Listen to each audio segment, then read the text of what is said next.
I mean, Bitcoin, I think in the next decades is going to become up there global reserve asset with treasuries and dollars and gold and everything.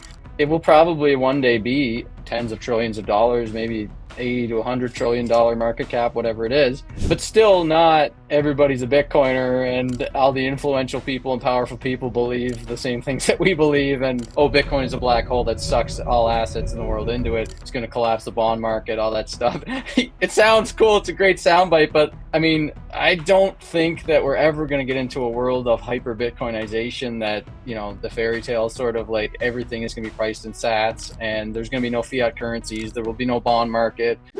Bing bong. I am back with another edition of the State of Bitcoin podcast where I've got the man, the myth, the legend, Brad Mills in the house. But first, Brad, we're coming to you today. There's been a little bit of a dip here. We've had a lot going on this year. We've had traditional finance come in with 11 spot Bitcoin ETFs in the US. So I got to ask you, are you worried a little bit that because traditional finance is in, they were dumping in a bunch of money and now they're pulling it all out? Like, how are you viewing this dip? I haven't really actually been paying too much attention to the short-term price action because I've I've been kind of the longer I'm in Bitcoin, the more that I get confidence in the inevitability of Bitcoin. And before I used to be worried about things like Bitcoin Cash and Roger Ver owning Bitcoin.com, and that was going to suck mind share away from Bitcoin. And then I was worried about Ethereum. It's going to suck all the developer mind share away and all these stablecoin use cases and all this DeFi stuff and the VCs and the Silicon Valley and all that stuff was going to suck mind share from Bitcoin. And I kind of like get more and more confident in just the inevitability of Bitcoin and realizing that there's not that much that we can do to change the trajectory of Bitcoin's domination of the global reserve asset world over the next couple decades. So, like, what does it do for my own sanity and health and happiness to focus on the price so much? So really, I do look at like these short-term price action movements now as like opportunities for people to come in. And I kind of look at it like another shuttle just arrived at the station for a whole bunch of new people to jump on the shuttle to the lifeboat, get off the Titanic or whatever your analogy of the du jour is. But I do think that it's good actually to see the price come down, because if it rips too fast and too far ahead of people, then I actually feel worse about like the people that didn't get on the shuttle yet. And yeah, it sucks for people who bought like a month ago, 2 months ago, 3 months ago, whatever, if they're focused on the short term price action. But think about the 95% or more of the people in the world that don't even have any Bitcoin, and the 99.9% of the people in the world, including probably yourself and me, who don't have enough Bitcoin yet. So, it's a good opportunity. And it does kind of take a long time for you to develop that. I don't know if that's a skill or just a callus. I mean, I've been working out a lot lately. I got these calluses on my hands, so I'm training my strong hands for hodling Bitcoin through all these dips. And I suggest everybody do that as well. You gotta get the strength to build your citadel mentally as well as financially. No, 100%. And I agree with you. I think the longer that you're in Bitcoin, the more you see these dips as an opportunity opposed to something as a negative.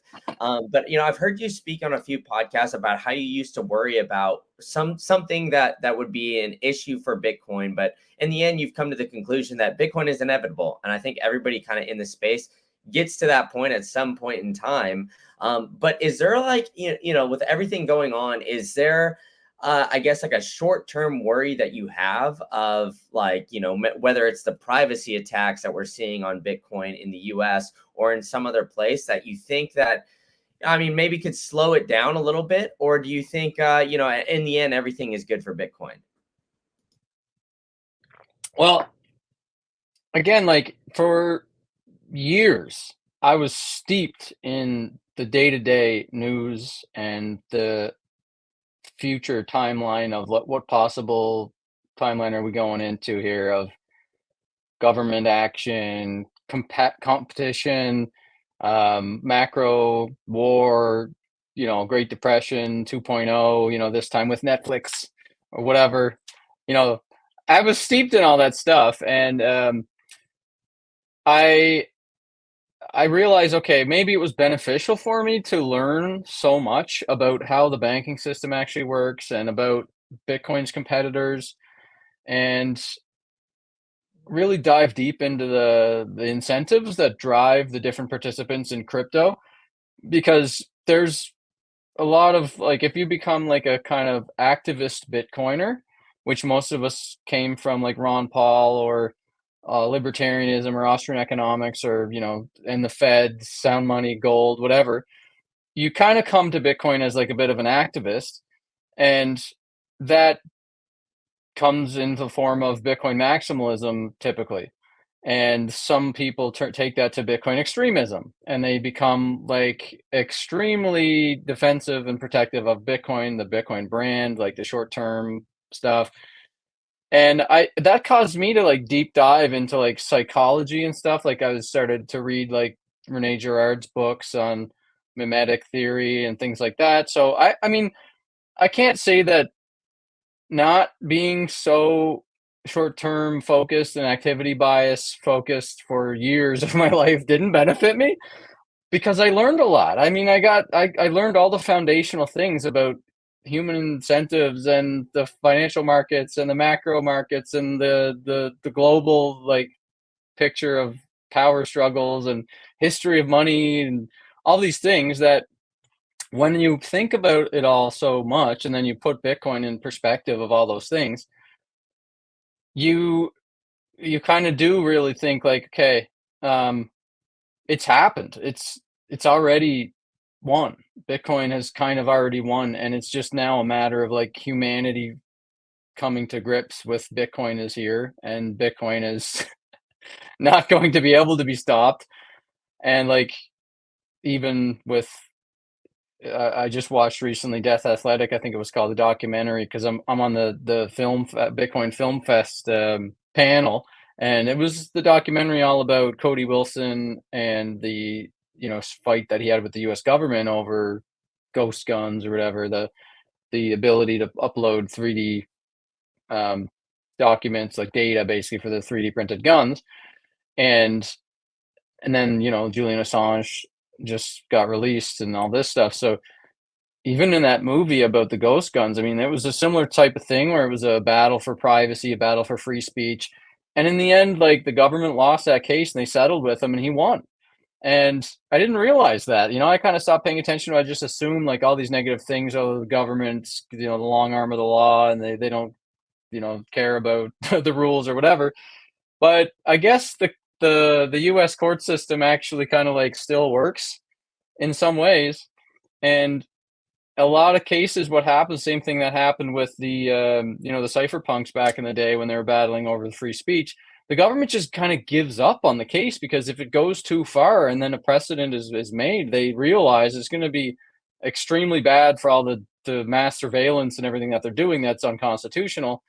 So a lot of times when people get passionate enough about something like Bitcoin and they start taking it to the higher courts, the government just folds because they're going to get ruled against them and that's not good for them. So I'm actually kind of yeah, I kind of don't pay too much attention anymore to the short term because of all the things I've learned and the confidence I've kind of gotten over learning a lot about monetary history and human incentives and stuff and just seeing Bitcoin just winning constantly. And like, yeah, it sucks to see the price volatility, but like Michael Saylor says, you can have vitality through volatility, or you can have stagnation through stability. And so, I mean, I'd rather have the vitality. So you got to take the volatility with the vitality. Yeah, I mean, that's great. And yeah, I think a big thing that I take away from what you were just talking about there is how much you just sat back and like you really dug deep and learned, which makes me like kind of question about the current educational system and kind of how you view that, right? I mean, we are almost programmed to go to school, right? K through 12 grade, you go, you do your homework, you just got to learn whatever it is for that specific test. Then majority of the time you forget it. You don't really put a lot of those things into action. And then a lot of people think either after high school or college or whatever it is, the learning stops. And, because of that, I think a lot of people don't really question various things. They get kind of programmed into that. So, I guess how would you see like the us getting onto like Bitcoin and a Bitcoin standard kind of revolutionizing almost the incentive structure for the traditional education system in that sense of things?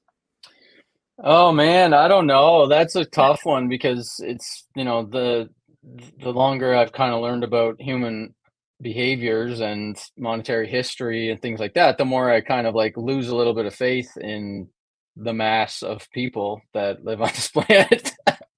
Especially kind of like seeing COVID and the vaccine passports and vaccine mandates and stuff, and people just rolling over on that, and the Canadian trucker convoy, all that stuff. Like a lot of my friends were just totally fine with having financial repression in Canada.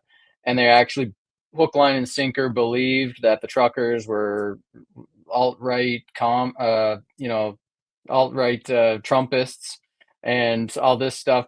So people just generally are propagandized too heavily, and it's a war for control over the mass of people. And the education system, as long as the money system is still going, the fiat money system, the education system is just the perfect tool to keep people sleeping and keep people in line and not asking too many questions. And the political system, the same thing. So all these systems we have, it seems like it's all part and parcel with don't look behind the curtain at the money, at the politics, at the education. And a lot of Bitcoin maximalists, or, even myself, like when you become a Bitcoiner and then you become a hardcore Bitcoiner and then you kind of get radicalized a little bit and become a maximalist and then you're like an activist online and all this stuff, you start to kind of believe some of the tropes and you start to kind of think like, oh, Bitcoin fixes this and Bitcoin is going to destroy fiat and Bitcoin is going to fix everything and all this stuff. But the bond market is going to completely go away and the Bitcoin is a black hole that sucks everything in. Like, it's some of the people who say these things like Trace Mayer and others, like, I think that they know that they're just kind of like saying these things as without having to do a half an hour explanation of what they really mean. Like, oh, Bitcoin is a black hole that sucks all assets in the world into it. It's going to collapse the bond market, all that stuff. It sounds cool. It's a great soundbite, but I mean, I don't think that we're ever going to get into a world of hyper Bitcoinization that, the fairy tale sort of like everything is going to be priced in sats and there's going to be no fiat currencies. There will be no bond market. The education system will be fixed. I mean, I love Tomer Strolight's documentaries and writing and stuff like that. It's great fiction fantasy for Bitcoiners.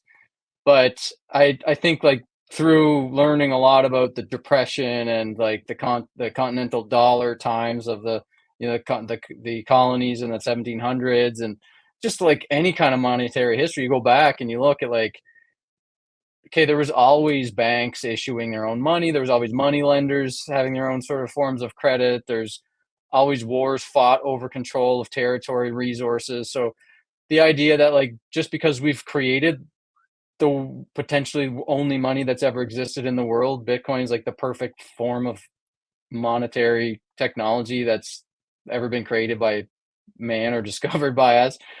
Just because this exists and maybe the AGIs are going to start using it as their money, whatever, doesn't mean that like there's a lot of people out there that are still going to want to have power and control and redistribute wealth. And that's what like the powerful do.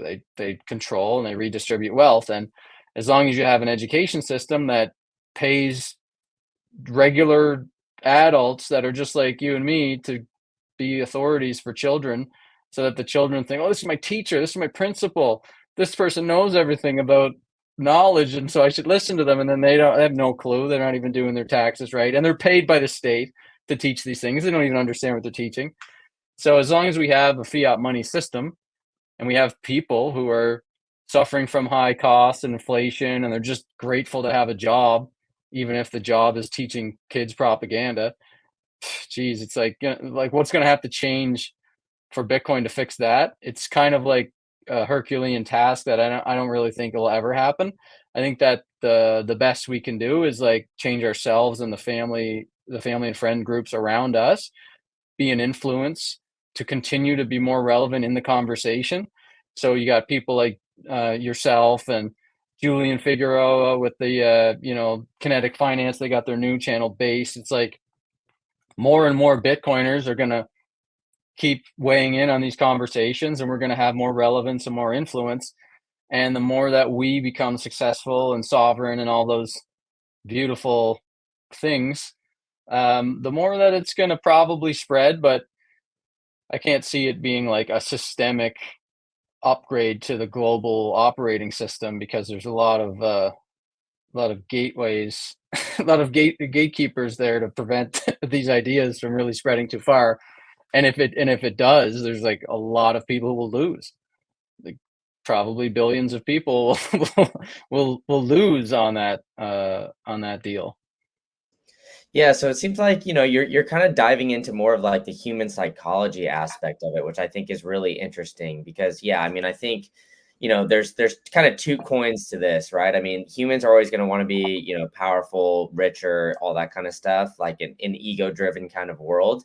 And then the fiat system also encourages chaos, whether it's COVID, a war, something like that. It incentivizes that because somebody in the end is always going to profit off of that, whether it's defense companies, biopharmaceutical companies, all that kind of stuff. So, so I guess in this newer Bitcoin world, when we get to that point, because Bitcoin is inevitable, you don't think that this stuff would ever go away in a sense, or do you think it would be less frequent? Like, how do you see that playing out? Are you looking for the best way to store your seed phrase? Well, I've got it for you. It's Stampseed. They've got the number one punch place where you can order a full on package where they've got every single thing. They've got all the letters. You could just get it in there. And they've got this sick hammer, which they've engineered to make it so easy for you to punch in that titanium steel plate and store your seed phrase in the most secure way possible. So go ahead and get your Bitcoin off of these exchanges and use promo code Green Candle for 15% off. They're helping power the show. They've got the Bitcoin logo. You can punch it into your seed phrase as well. If you could see it here, they've got a lot of cool stuff. And now I'm helping empower you to get your Bitcoin off an exchange utilizing Stampseed and storing your seed phrase in the most secure way possible. Now get to it. All right, back to the show. I mean, I don't think, man, because you think about like Elon Musk as an example of capitalism versus government top-down control and bloated, inefficient crap, right? Elon Musk came from the free market system, and using the free market, he was able to do things the government was not able to do, like create reusable rockets and actually get people to want to adopt electric vehicles. And so, like, you can look at somebody like Elon Musk as the example of, like, oh, in a free market libertarian society, you can see that the right person that has, skin in the game will make better decisions, and they will probably be more effective. And even looking at him as an example of somebody on that side of this sort of philosophical concept of like top down control versus bottom up, free market stuff. Elon doesn't really get it. He's promoting Dogecoin, and like he's kind of nihilistic about the idea of money anyways. So he believes, I heard him talk in a space with Preston Pish, and I think it was Catherine, or from ARC. What's her name again? Kathy Wood. Kathy Wood. Yeah, Kathy Wood. Jack Mallers was there. Um, and somebody asked him a question about money or whatever. And in the past, before he came out as kind of being positive towards Bitcoin, he had hinted in like interviews that, he would question what money is when people would ask him about financing or whatever. He'd say, well, money is just an entry in a database. And money is like an entropy system. And the fiat money system is like a high entropy way to transfer value with lots of leaks in it, and an inefficient way to do money, but it's what works. And then like later on, he came out being supportive of Bitcoin, and then obviously didn't put in the work, and also then thought, oh, the Dogecoin logo is really fun. That I guess if Bitcoin can be money, Dogecoin's better money because it's funny. And but he actually believes those things, that he just kind of like shallow view of what Bitcoin really is. He thinks, oh well, Dogecoin has faster transactions per second, and it's got more more bigger block size or whatever. So he's like, oh, it's better. Um, and he thinks about money on that space. I forget who asked him about it again, but he kind of got annoyed and said, I don't want to talk about annoying Bitcoin questions. And he said that like money, Bitcoin is not, I feel like this is what I took from it anyways. Maybe it wasn't his exact words, but the way the sort of perspective I got from him was that he feels like Bitcoin is not really that important because if you had like everybody lived on an island and money is just a way for you to get people to like work and distribute resources, then there would be no need for something like Bitcoin because you could use anything. You could use whatever people chose to use as money. And really, money in the end is just a way to get people to work and, pay for their labor and allocate labor is kind of the way he was looking at it. So if you think about like, he's one of the like bastions of this idea of the free market and capitalism and whatever, and he doesn't even think of it from, he's like so out of touch, he doesn't think about it from the perspective of that worker on the island who's like, actually, the way he thinks about it is the way that governments think about it and the way that Keynesians think about it and the way that like Bitcoiners think about it is that it's the worker that needs to store his value, and that using the wrong instrument to store his value and get paid for his labor creates a problem of not being able to hold that value through their life and then having to work more and having to suffer because their values being inflated away or debased or whatever. So it's just kind of funny to think that in an ideal world we'll have people like Elon Musk like in a Bitcoin world, and he would be like, one of one of the one of the biggest things that is valuable in a world of free markets and capitalism and all that is being able to lead people and being able to influence people. And so somebody like Elon that has those skills, maybe he's not, he's a very controversial figure. A lot of people say he just rips people's ideas off and whatever. And he like sucks up to the Chinese communist government to get money from them. And he, um, he just abuses like the carbon credit market and all this stuff. So whatever you think about him, like he comes from free markets and he's very successful at leading and influencing people. And if we can't even get him to sort of put the work into understanding Bitcoin, then like, how can we expect that the people that are against Bitcoin will eventually turn a leaf? And like, influence and power is one of the greatest resources in the world, as well as Bitcoin. I mean, Bitcoin, I think in the next decades is going to become the up there global reserve asset with treasuries and dollars and gold and everything. Probably surpass it one day. I don't know, a couple decades, 3, 4 decades, whatever it takes. It will probably one day be, I don't think the global reserve asset, but in a basket of assets that are looked at as global reserve assets, it's tens of trillions of dollars, maybe 80 to $100 trillion market cap, whatever it is. Massive success, but still not everybody's a Bitcoiner and all the influential people and powerful people believe the same things that we believe and want actually to have people be sovereign. And kind of a lot of people that want the power and the influence and the control, they want people to be asleep and they want them to be subservient and they want them to be afraid. They want them to be like listening to the news and scrolling Twitter and always being afraid of everything. And you know what I mean? Like I don't know if that's ever going to change. Well, I mean, I don't know. I maybe want to play a little bit of devil's advocate with you because I think that when it comes to manipulation and kind of swaying people, whether it's in the media and all these things, it causes a lot of groupthink, right? I mean, we saw it with COVID. I guess my only hope would be that we would have somebody in power that's potentially a Bitcoiner and thinks about self sovereignty and that things and is able to lead and kind of push that narrative, and then that would cause a group think mentality of that where everybody is trying to get to self sovereignty. Now, I'm not sure. I haven't done too much like I'm sure as much research into the back end of these things that you have, but do you think that's even a possibility of potentially like shifting the narrative that way, or do you think the group think is always going to be I guess in a negative light? Are you looking for the easiest way to get your Bitcoin off an exchange? Well, I've got it for you. It's Foundation Devices. They've got the number one hardware wallet in the passport. They've even got a concierge service that can help you get your Bitcoin off an exchange within 1 hour private onboarding session. And they've got a great app too, which will give you extremely private features on that app so you can use Bitcoin in the most secure way possible. So I've been working hard trying to get sponsors to help you get your Bitcoin off an exchange, and I found it with Foundation, and you can store your seed phrase with a Stampseed punch plate as well. So pair all those together, use promo code GREENCANDLE at foundation.xyz, and you'll get $10 off your entire order. All right, that's enough for me. Back to the show.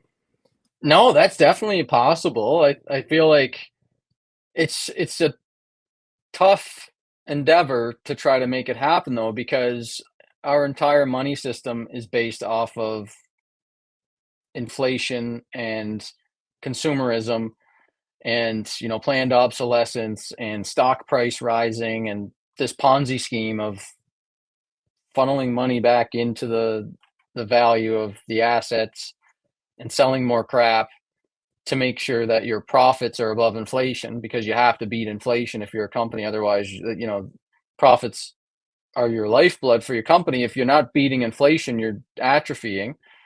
And so the only way in this current climate is just this horrible reinforcing cycle of creating more and more stuff at higher and higher prices that last longer or less and less long, and convincing people to take debt to borrow money to buy these things, and that cycle, a vicious cycle, is just continuing. And as long as we're in that cycle, then you can't like kind of change one thing. Everything has to change. Like it almost has to be a long depression and pain and suffering where everybody realizes that this Ponzi scheme doesn't work. And just because you're making more money, say, but your value of your money doesn't buy you as much stuff, and like the majority of people are not benefiting from this money system.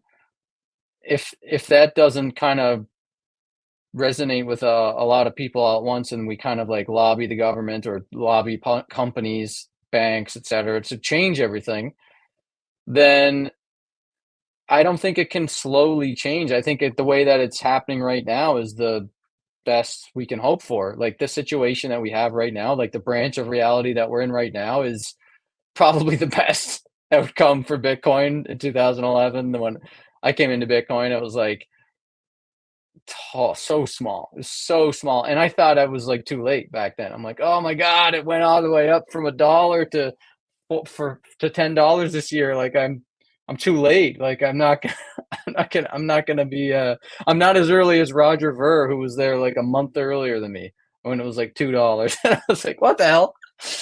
Um to now where it's like the freaking presidential candidates are talking about Bitcoin, and the biggest wealth managers in the world have Bitcoin, and the biggest tech companies in the world own Bitcoin, and they're talking about Bitcoin. This is crazy that we're here.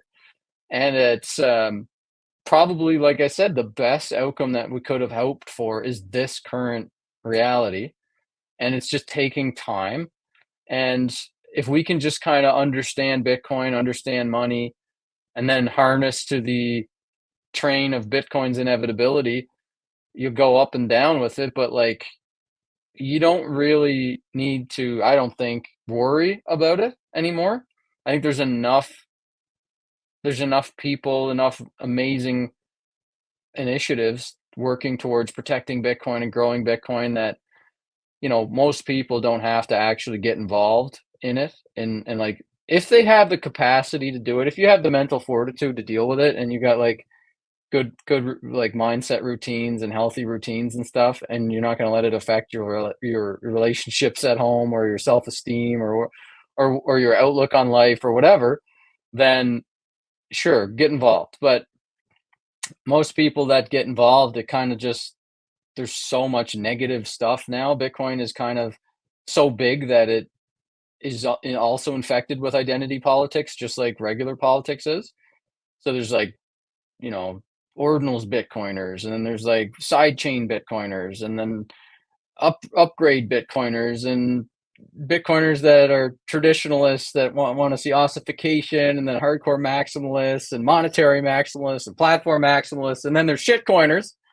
And then in the shitcoiners, there's Ethereum maximalists and Solana bros, and there's tons. So it's like, if you don't want to get involved in all that crap, you don't have to. Like, Bitcoin's so successful right now. It's on this trajectory that's basically unstoppable, I think.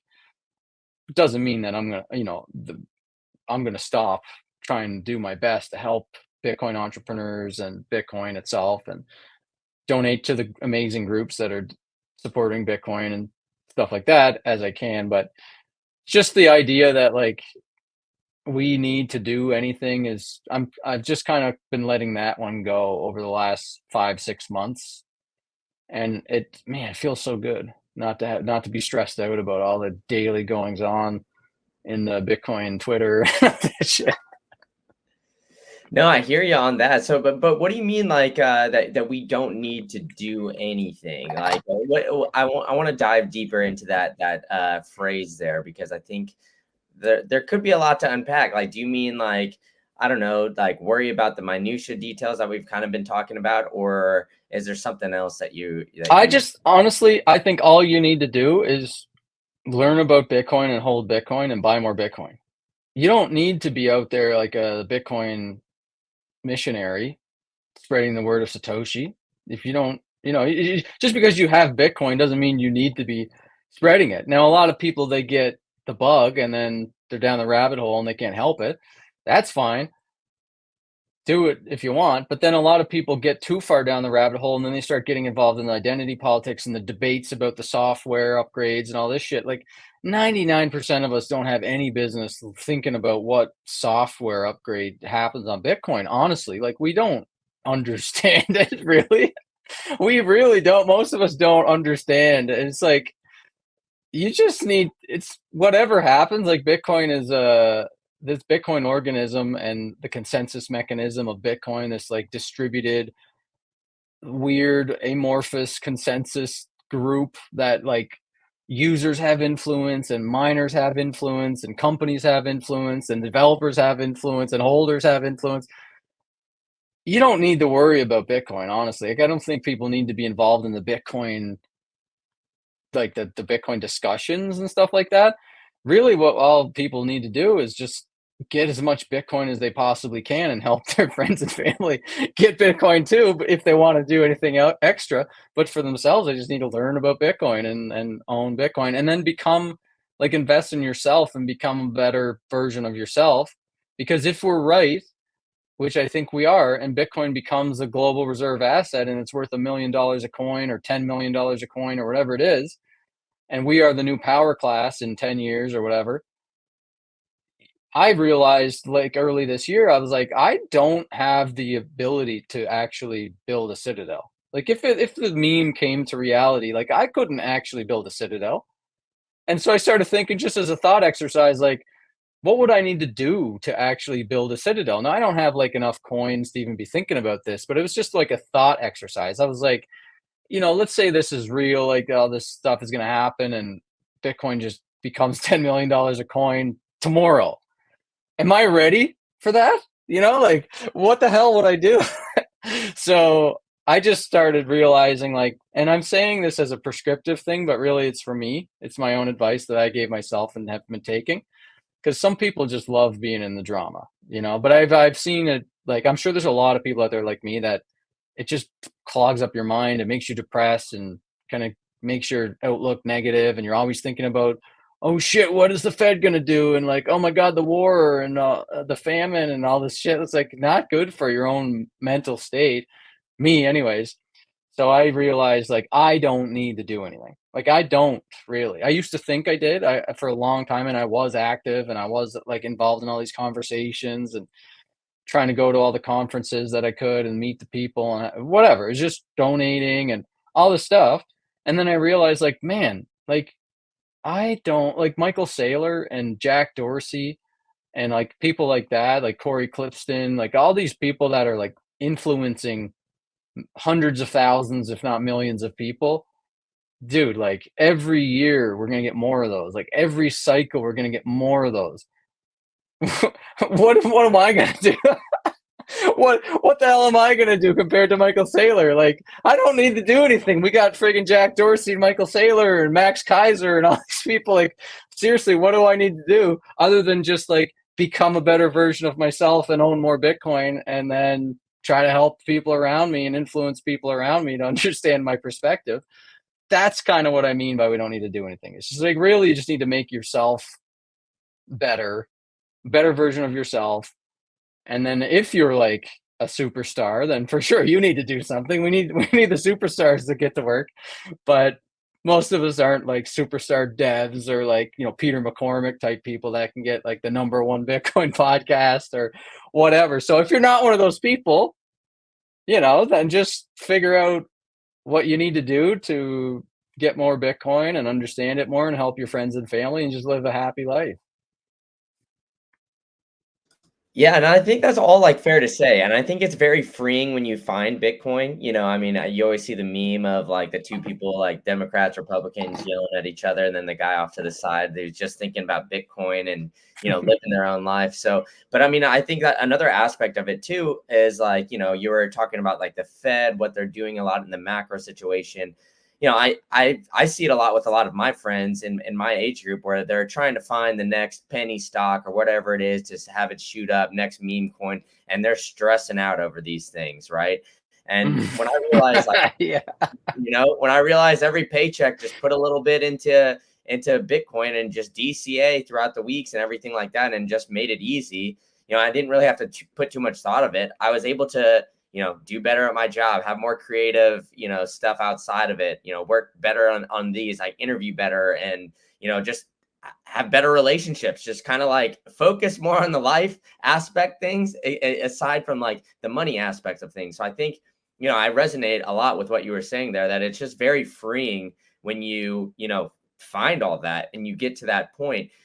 But I mean, there also is, the propaganda and other things that gets thrown in your face quite a bit too. So I could see it on the other side of things where you kind of get drawn in there. But since you kind of, I guess, escaped that aspect of it, what is something that you felt that has like really changed your life for the better in that sense? Because everybody says, Bitcoin changes you, right? I mean, I've been following you for a little bit. I see you did the push-up challenge. You've been doing a lot of different things. So, outside of, your mental state, like kind of like habits, what other things have you changed that, you don't know if you really would have gotten into because if it wasn't for Bitcoin?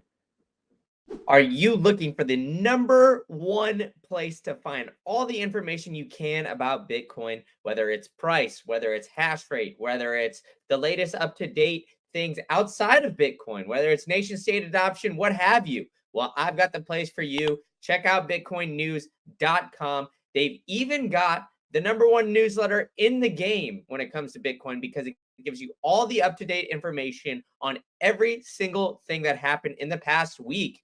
That'll come to your inbox every single Monday morning. You could sign up using this code right down here or this link. It's also in the show notes. So come join me and thousands of other people that are getting the most up-to-date information from bitcoinnews.com and their newsletter. All right, let's get back to the show. Um, well, that's a tough one because it's like hard to say where I'd be right now if I hadn't gotten to Bitcoin. Um, and I struggle with this one too because I don't want to be unrelatable to people. I don't want to become the person that's like somebody looks at and is like, "Oh, of course that guy can do that because, he got into Bitcoin early," or "Of course that guy can do that because he knows this or that." I have this thing where I always wanna be relatable to the average person or the ordinary person that doesn't we read white papers and doesn't understand monetary history and stuff like that. And I realized that a couple of years ago, after I had been, like, steeped in reading about monetary history and the banking system and, like, confronting some things I had thought I knew about money and banking, because of libertarians and Bitcoiners basically telling me the way that the financial system works, which was wrong. I didn't, I, you know, I'm glad that I got down that rabbit hole of thinking that the fractional reserve system was real and the money multiplier system was real, because it really made me upset at the scam that money is. And I got, radicalized by it and decided to get into Bitcoin. But then after I realized, like, oh, well, actually, that's not how it works. And I started getting into the plumbing of it and confronting like some assumptions I had about the money multiplier and reserve ratios and all this like stuff. And I learned about it. And then I was at a wedding and I started talking to this guy. He was talking to me about how he was trading some stocks and he wanted my advice on something. And I started getting into the weeds and he just eyes glazed over. And few times that trip I had that situation where I was just so steeped in those conversations that when I would talk to somebody in the real world about it, they would just like instantly glaze over and they just weren't following me at all and weren't interested. And that kind of made me kind of realize, oh shit, like I have become unrelatable. Like I learned too much about the friggin' plumbing of the Fed and the commercial banking system, and now when I try to talk about it, I'm unrelatable. So and the same thing happened to me. Like I didn't read the Bitcoin white paper for the first like 8 years that I was in Bitcoin. I purposefully didn't read it. I was like, I don't. Nobody reads white papers. Like I want to learn about Bitcoin from the perspective of a user of Bitcoin and a person that just has Bitcoin. I don't want to be like understanding the technology. Like most people are going to use Bitcoin won't ever understand the technology. So I came at it kind of purposefully from this like perspective of non-technical. I didn't want to know about it, like all that stuff. I didn't want to get too deep into it, and it didn't work because nobody listened to me anyway. So I realized that whether you're relatable or unrelatable, it's just kind of a not it's not doesn't matter really, because if you want to influence people, I realized this one as I was doing some thinking and talking to some mentors that I have, like about this issue. I'm like, I don't want to be flashy. I don't want to come across as like, oh, early Bitcoin guy. Now he's got this huge house and he's got a supercar and all this stuff. So I've been kind of just like living a middle class life while trying to educate people about my knowledge about Bitcoin and my confidence in Bitcoin. But then it's like, if I want to influence people, the most amount of people, then they need to kind of like see me as somebody that has been successful. Most people. So it's more about like, do I want to be influencing people? Is the question now, because I don't know if I want to be living a life of like public, like out there balling all out of control, eating all kinds of gold flaked ice creams or whatever rich people do. I don't know if I want that life. But then if I did do that, I would definitely influence more people. So it's like kind of a double-edged question sword, whatever. It's like, do you want to influence a lot of people, or do you just want to live a happy, healthy life for yourself and really like enjoy yourself? So like that is another thing that I've been thinking a lot about. And if I didn't get into Bitcoin, I probably wouldn't even need to think about that question because I'd probably be living in a box somewhere under the fridge or something like that. Well, I guess I want to dive into that. Why do you think that, maybe it's like the wealthy or like the flashy, the appearance of having money or being in that sense, almost equates to more influence? I mean, obviously we have Michael Saylor coming in. Michael Dell actually just like, he's been tweeting about Bitcoin a good amount and the mainstream media is starting to pick that up. So why do you think, I guess it's more like maybe a financial success, and the flashiness of it? Why do you think more people listen to those types of people opposed to just, the average Joe? Is it because of maybe you can see the results sort of? Yeah, like what do you think the reasoning is behind that? Yeah, it's the same as like, would you take fitness advice from a fat guy? Probably not. If you see like Robert Breedlove giving you fitness advice, you'd probably listen because he's got a six pack and he's ripped and he's got huge quads and calves and looks great. So I'd be like, yeah, okay, I'll take some fitness advice from Breedlove. But then like that is it translates to the financial world partly because of that just basic concept, but then also the thing I realized was the people that I would influence if I did keep wearing this like middle class camouflage and appear just like I was a knowledgeable like next door guy, whatever. The people that like, I would still be I would be relatable to them, but they likely have a scarcity mindset that would be hard to overcome, and they likely don't seek the things that people that have nicer things seek. Typically, I mean, I'm not saying this for everybody, but if you're somebody that is an entrepreneur and you're an entrepreneurial person, you've got your own podcast and you got sponsors, or you got your own business and you're selling stuff, or whatever your business is, you've probably done some work on yourself. You've probably read some self improvement books. Maybe you listened to Tony Robbins once or twice. Maybe you've got like a foundational, you know, think and grow rich style law of attraction or whatever thing that like opens you up to the opportunities and the idea that you can be wealthy and that you can achieve more, and you set goals, probably have a dream board or something. You think ahead, like, what do I want to be doing in 5 years or 2 years or whatever. And most, so if you were just to generalize, like, yeah, most people that do that stuff would be fitting in the category of somebody that would watch a YouTube video or listen to a podcast of a successful person because they want that. Whereas 90% of the people or whatever that are just normal, average, ordinary people that like work hard and then go home and kind of just enjoy chilling with the family and like watching sports or whatever their thing is, they don't do a lot of that self improvement work. They're not really thinking too much about their investing or trying to become a millionaire or whatever it is. They're not striving. They're just like enjoying their friends and their family, and they probably got repressed issues they're not talking about and they're not working on it. That's just a generalization. But so if I'm trying to be like relatable to the average person, I'm probably not going to influence them anyways because they probably don't want to change too much. They just want to live a life where they're not struggling all the time and living paycheck to paycheck. Like that's what, and so they need Bitcoin, but they're probably not going to listen really, right? So we need the athletes and like the celebrities and like all the people that influence them through this propaganda system. We need those people to talk to the people that I was thinking, oh, I need to be relatable to, because they're not striving to go find this podcast. They're not going to look for Peter McCormick's podcast. They're not listening to Michael Saylor or Jack. They don't even know who Jack Dorsey is. So yeah, if I want to talk to entrepreneurs and people who influence other people or have the potential to become an influencer of other people, those are the folks I think you need to talk to.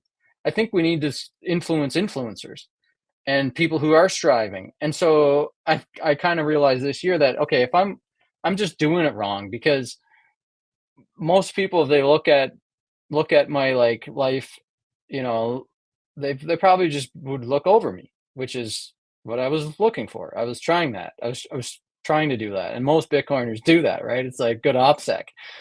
Um, so it's just a thing of like, how do you influence people while still sort of having your privacy and all those issues.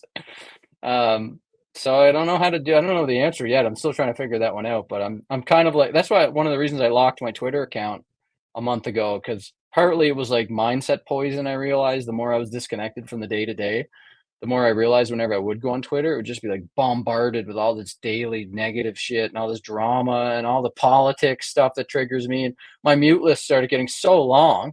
I'm like, why do I even go on here? So I stopped going on there. I only go on Noster once every few days to check things out. And then every once in a while, I'll go on Twitter if someone sends me a tweet. And then I get sucked in and I'm like, oh, I can instantly feel it now. It's like a vice in my mind. Like I can feel the scarcity like just squeezing in my mind. Like my goals start to get minimized and I start focusing more on all this negative shit. So maybe not everybody's like that, but for me, I know that it is. So I don't know if I'm the person that should be influencing people in the end. So I don't know. I wouldn't mind influencing influencers, but I don't know if I want to be the guy, like a Peter McCormick style guy with like a million followers or whatever, dealing with all that shit.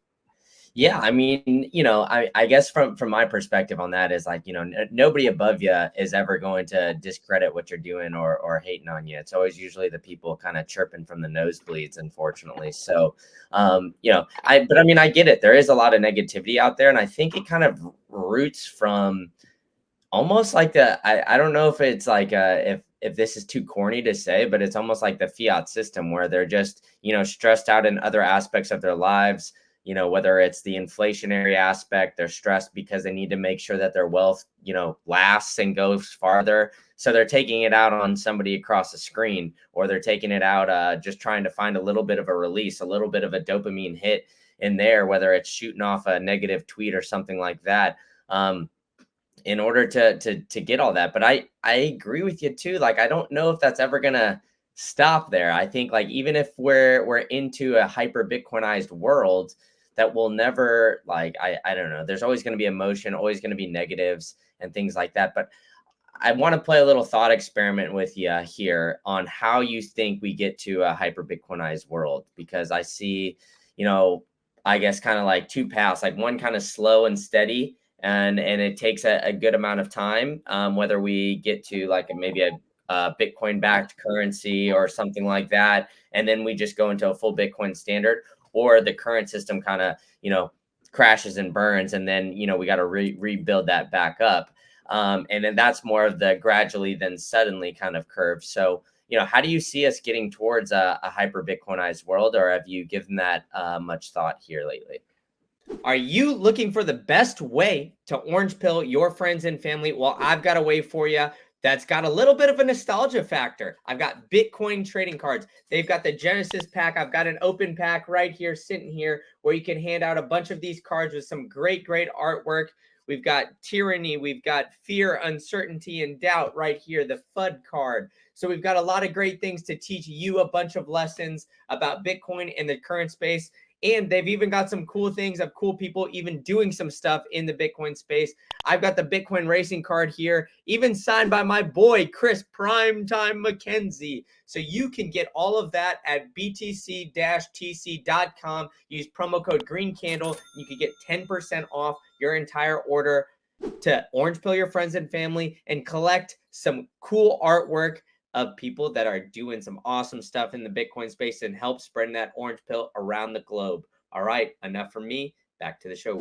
I mean, the most realistic scenario would be just gradually, continually, gradually. I don't think a suddenly part will work for Bitcoin because, like I said earlier, most of the people that are in the positions of power are not the types of people that want to give it up to this better form of money to be able to remove their ability to redistribute the wealth and like rent seek off the solution. So I think most of the solutions that are going to come from a collapse are going to be the same as what came before. It would be like the FDR's New Deal in the 30s. It was suspension of all gold clause contracts and pegging the gold USD ratio so that they could issue more debt and redistribute wealth from the debt owners to the debt from the debt holders to the debt owers, from the rich people that owned the debt to the people, to the government. And then, the government then redistributed wealth. And back then it was more palpable because wealth inequality was horrible back then. So it was like this was seen as a solution, as a good thing to change the money system. But they kept the dollar. The dollar, it was like a default, but it was seen as like acceptable trade-off because the rich people could give to help poor people. And then wealth inequality did get better after they did that, but that was 100 years ago when like the wealth inequality was already kind of not great and they could do it. Then in the 70s they did it again, but they did it with nations instead of rich people. It was like gold, suspension of the gold redeemability window, which was a redistribution of wealth again, and kind of to Americans. And now it's like something has to happen. So there does need to be something soon, but they can't do. It seems like wealth inequality is again to the point where it was 100 years ago. It's horrible, and now it's they can't do anything to change the structure the way that they did before with gold because it's not even really a factor anymore. So it's like the only way they can get out of this, it seems, to sort of save any face is to just do more stimulus and more exa- e- exogenous like lending programs and debt forgiveness programs and all that, which will be kind of like another currency. Like the currency basically reset twice already. This will, or three times if you include the continental, and the four times if you include the greenback, because the greenback was the Civil War, was the Lincoln did an unconstitutional act there by creating the greenback to fund the Civil War. And they used to make fun of him for making the money press go burr, because it was like a mill. It was like a money mill. They would draw cartoon memes about it. The money press. So money printers always gone burr. They always try to redistribute wealth. They always try to make it look like it's like from the rich to the poor, but really it's from the like rich to the powerful, and the poor end up always usually suffering in some way through devaluation of the currency or higher taxes or whatever it is. And now it's like sort of the only solution is more of the same. And then if there's a collapse, it's going to be like a global declaration of either war, currency war goes to real war, which is just same as historical what's happened before. Some currencies will win, some will fail, or a global acceptance of like in modern monetary theory where like they just keep putting adrenaline into the patient's body to keep it going. And I just can't see a reality where in the next decade that the Bitcoiners are going to be the ones that are in control of making the decision to like fix it properly. Maybe in a couple decades, like as Bitcoin gradually, slowly becomes like this snowball rolling down the hill and just gathering more and more influencers that actually are great leaders. Michael Saylor is an amazing leader. Jack Dorsey, look at all the leadership skills he has to be able to do what he's done multiple times through these crazy, huge companies.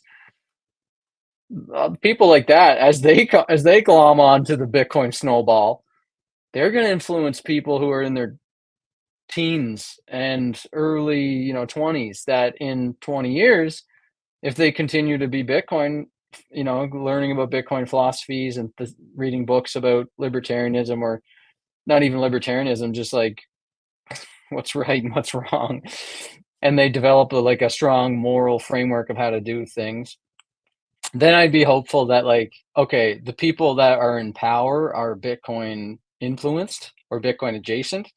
Well, then maybe we would come out of it with the proper decision. It would be your reality of what you're saying, where the people in power can then direct the propaganda to be like, Millet or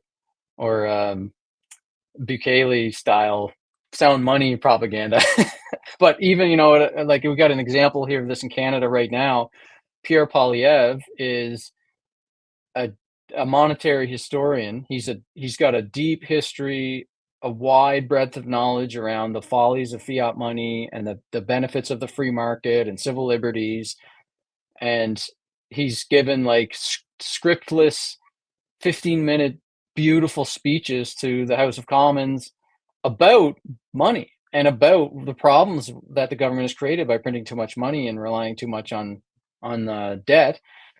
And the problems he's facing right now are just so big that he doesn't even really talk about it anymore. So he won the leadership on that message. He won the leadership. The way it works, for people that don't know, is there's like multiple parties here in Canada. Then there's the prime minister. We don't vote for a president like Americans do. We vote for a party, for our MP who represents the party, and then there's a leader of the party. So the parties run leadership races, and Pierre Poilievre was running in 2022 and he got it in 2023, became the leader of the Conservative Party.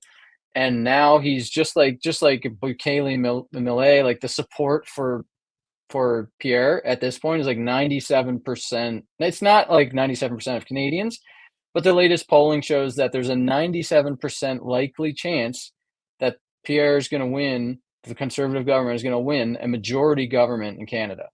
And we just had the Conservative Party take a seat in Toronto, which is like the fortress for the Liberal Party over the last 40 years. So Toronto has now turned, it's flipped, it's flipping, and you have this like great, it's awesome for Canada. I mean, Canada's in a real tough position right now, like freedom and civil liberty and financial literacy is just like horrible. It's all-time lows. Debts are crazy. It's like 370% debt to GDP ratio if you include public and private debt here. Housing market is just insane. It's so expensive to live here.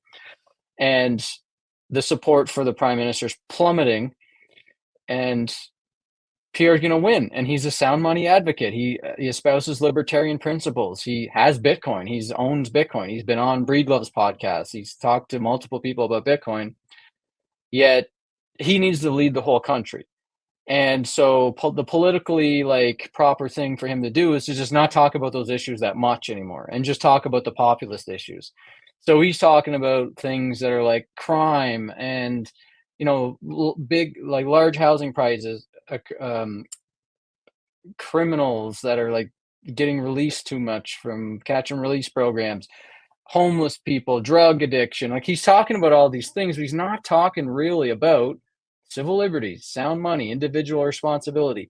Those are all the things he talked about when he was running for leader, and that's what he won on for the party race. But now that it's like the whole country he needs to appeal to, he's kind of muted on these issues, and he'll say it every once in a while as like a little nod to those of us that are kind of like respecting that. But I guess his polling or his strategists or what must be showing that like 90% of the people that are going to vote don't care about freedom. They don't care about free speech. Not really.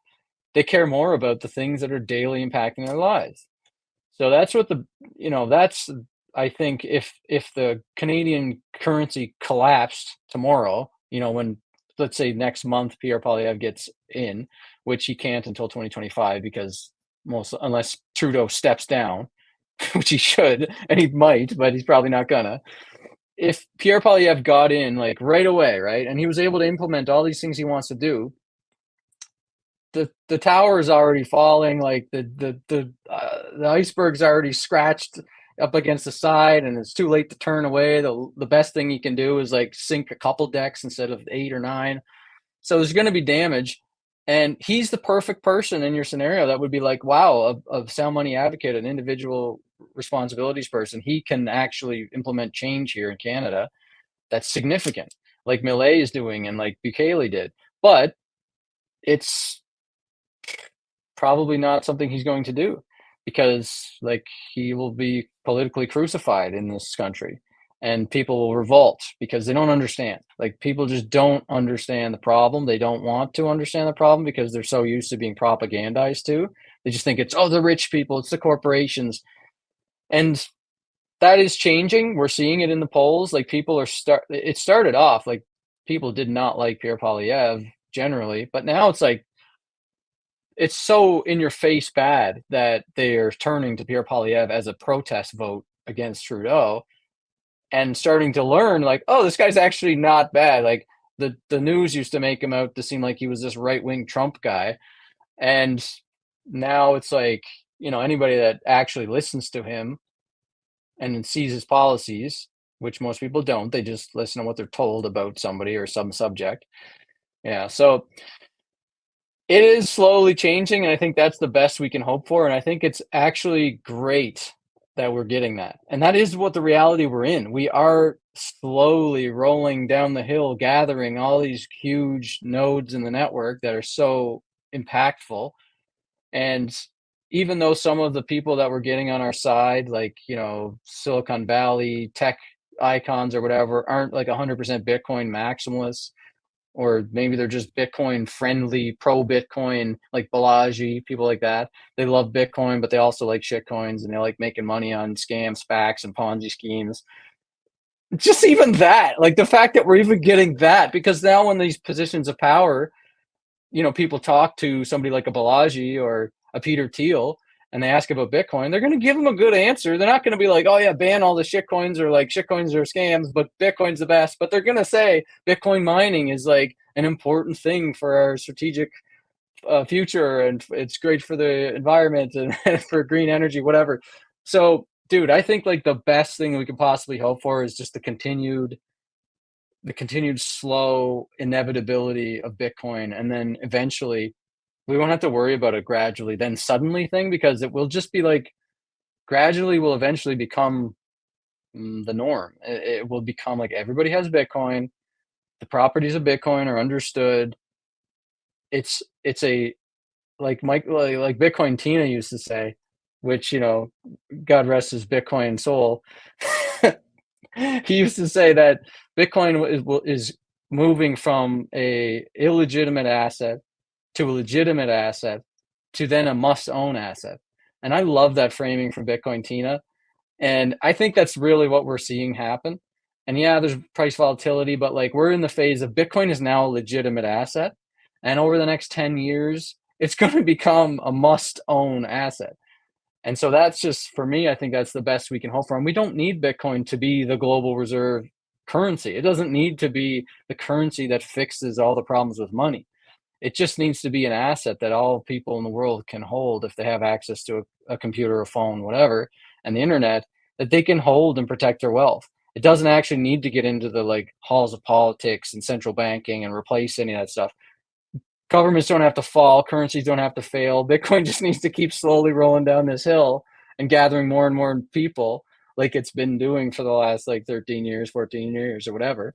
And I see that happening every day. That's why I don't need to look at the short-term stuff much, because every day, well, not every day, but every like quarter or whatever, you just see like more people owning Bitcoin, zero point 0.1 Bitcoin and above. There's more mining hash power. There's more high net worth individuals owning Bitcoin. There's more countries bending the knee to Bitcoin in some way. ETFs now sucking in Bitcoin supply, and people inevitably that wouldn't have bought Bitcoin are now looking at Bitcoin as a legitimate thing and something they want. So the network's growing. The amount of people coming on to Bitcoin to own Bitcoin and hold Bitcoin is growing in self custody and on exchanges.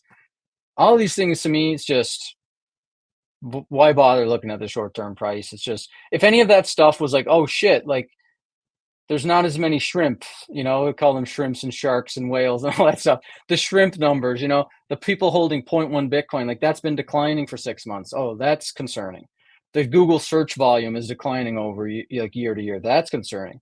But if you look at Google search volume and all these things that like make me like think, okay, if all this stuff is so healthy and people want Bitcoin, they're learning about Bitcoin, who cares about the price really? Because the price is just a short-term thing. It's going to be, as more and more people buy this shit up, it's going to be worth more. It just has to. So I decided to disconnect from the short-term price stuff, the short-term news, the drama, all that stuff. And I'm feeling great about it. I should start doing my podcast again though. So thanks for inviting me on here, because I do love to chat about Bitcoin and Bitcoin stuff. Yeah, of course. Yeah, you're always welcome back, and you've been very generous with your time, Brad. So why don't you tell people where they can find you, and yeah, maybe hear the revitalized podcast here pretty soon.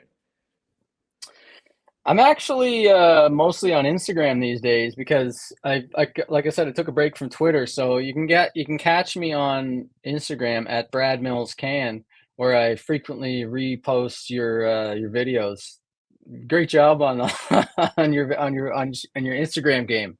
Thank you. I appreciate that. Yeah, I'm trying to step it up a little bit, but yeah, Brad, thanks so much for coming on, and yeah, I'll shoot all that in the show notes as well, so everybody give Brad a follow on Instagram. So, Brad, thanks so much. All right, thanks a lot. See you later.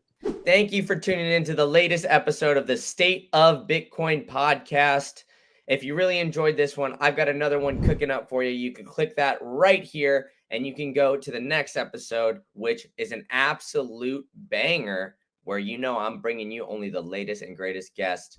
Or if you're looking for more macro related content, you could check out my other channel, Macro Insights Pod. I got it linked for you right here. So where I'm bringing you more about stocks, real estate, traditional finance stuff. So go ahead and check that out. And if you enjoyed this podcast, go ahead and hit that like, hit that subscribe button, and tell a friend to tell a friend. All right, enough from me. I'll see you at the next one.